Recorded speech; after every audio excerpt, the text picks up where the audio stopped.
গরুর মাংসের দাম এখন আকাশছোঁয়া, একদম মধ্যবিত্তদের হাতের নাগালের বাইরে। তাই অনেক দিনের নিখুঁত প্ল্যানিং আর হিসাব নিকাশ শেষে আজ মাটির হাঁড়িতে হাতে মেখে রান্না করে ফেলব ফ্যামিলির সবার প্রিয় গরুর মাংস।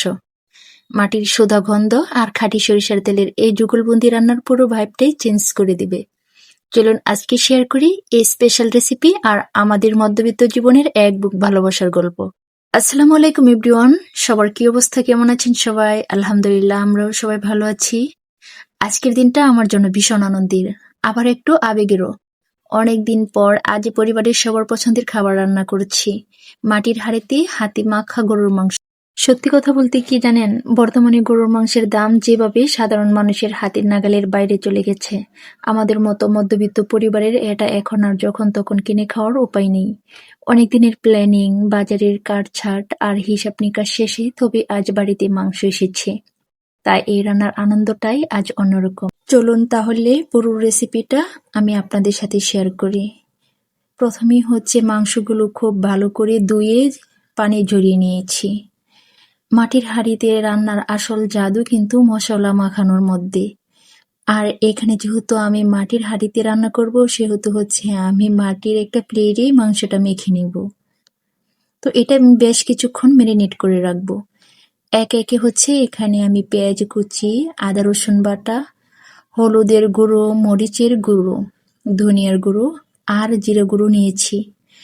আর সাথে দিচ্ছি গরম মশলা আর তেজপাতা। আমি এখানে গোটা গরম মশলাও দিয়েছি, আবার হচ্ছে একটু গরম মশলার গুঁড়ো দিয়েছি। মাংসের স্বাদ বহুগুণ বাড়িয়ে দিতে এখানে হচ্ছে আমি অ্যাড করে দিয়েছি একটু লবণ আর হচ্ছে একটু পরিমাণে তেল। তেলের পরিমাণটা আমি খুব সামান্য পরিমাণ দিয়েছি। আপনারা চেষ্টা করবেন এখানে খাঁটি সরিষার তেল দেওয়ার জন্য। আমি কিন্তু আপনাদেরকে কোনো রেসিপি দিচ্ছি না, আমি যেভাবে রান্না করি সেভাবেই হচ্ছে প্রসেসিংটা করছি। তো আমি যেহেতু ভিডিও করি, অনলাইন প্ল্যাটফর্মে ভিডিও আপলোড করি, সেহেতু এটাও আপনাদেরকে দেখানো আমার একটা কাজের ভিতরেই পড়ে। তো খাঁটি সরিষার তেলটা হচ্ছে আমার ছিল না বিধায় আমি হচ্ছে এখানে সয়াবিনটা দিয়েছি। আর সয়াবিনের পরিমাণটা আমি আগেই বলেছি, অল্প পরিমাণ দিয়েছি। এইবার তো হলো আসল কাজ। হাত দিয়ে খুব ভালো করে মেখে মেখে প্রতিটা মাংসের টুকরোয় মশলা পৌঁছে দিতে হবে। হাত দিয়ে মাংস মাখার সময় যে সুবাস বের হয় তাতেই অর্ধেক ক্ষুধা চাঙ্গা হয়ে যায়। মাটির হাঁড়ির একটা নিজস্ব সোদা গন্ধ আছে, যা এই রান্নার স্বাদকে একদম অনন্য করে তোলে। মশলা মাখানো শেষ, এবার এটাকে কিছুক্ষণ ম্যারিনেট করে রেখে দিলাম। তো চুলায় কিন্তু আমি পাতিল বসিয়ে দিলাম, আর এখানে হচ্ছে একটু তেল দিয়ে তারপরে যে আমি যে বড় বড় টুকরো টুকরো করে আলুগুলো কেটে রেখেছি না, সেই আলুগুলো এখন সুন্দর করে ভেজে নিব। খুব সুন্দর করে ভেজে নিয়েছি। অনেকে আবার হচ্ছে মুরগিতে শুধু আলুটা ভেজে দেন, আমি হচ্ছে আজকে গরু মাংসতেও আলুটা ভেজে দিব।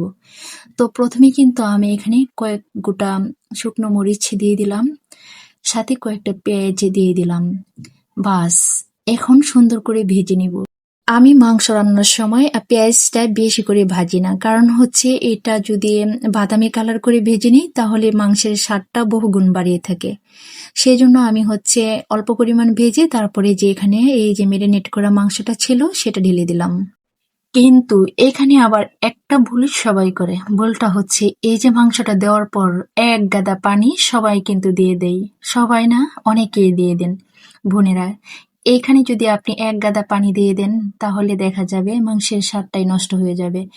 এই যে এখন একটু লাড়াচাড়া করব, আর দেখবেন একটু একটু করে পানি বের হয়ে যাবে। চুলার আঁচটা অবশ্যই একটু লো করে দিয়ে দিবেন, তাহলে দেখবেন মাংস থেকে যে পানিটা বের হয়েছে ওটা দিয়ে সুন্দর করে মাংসটা কষানো হয়ে যাবে। তাই মাটির হাঁড়িতে রান্না করলে দয়া করে এখানে পানি অ্যাড করবেন না। মাটির হাঁড়ি রান্না না একটু ধিমে আঁচে করলে সবচেয়ে ভালো হয়। ঢাকনা দিয়ে ডেকে কিছুক্ষণ পর পর নেড়ে চেড়ে মাংসটা খুব ভালো করে কষিয়ে নিতে হবে। দেখুন মাংসের উপর কেমন সুন্দর তেল বেশি উঠেছিল, আর এই লাল টকটকে একটা রং চলে এসেছে। এই পর্যায়ে কিন্তু আমি আলুগুলো দিয়ে দিলাম। মধ্যবিত্ত ঘরের মানুষ আমি, গরুর মাংসে আলু কিন্তু আলাদা একটা আবেগ। দামের কারণে মাংসের পরিমাণ হয়তো মনের মতো দেওয়া যায় না, কিন্তু আলু দিয়ে ঝোলটা বাড়ালে পরিবারের সবাই মিলে পেট ভরে খাওয়া যায়। এবার সামান্য গরম পানি দিয়ে ঝোলটা ফুটিয়ে নেব, যতক্ষণ না মাংস একদম মাখনের মতো নরম হচ্ছে। আলহামদুলিল্লাহ ফর এভরিথিং, রান্না একদম তৈরি। মাটির হাঁড়ির সুদা গন্ধ, আহ আর মাংসের চেনা সুবাসে পুরো ঘর মো মো করছে।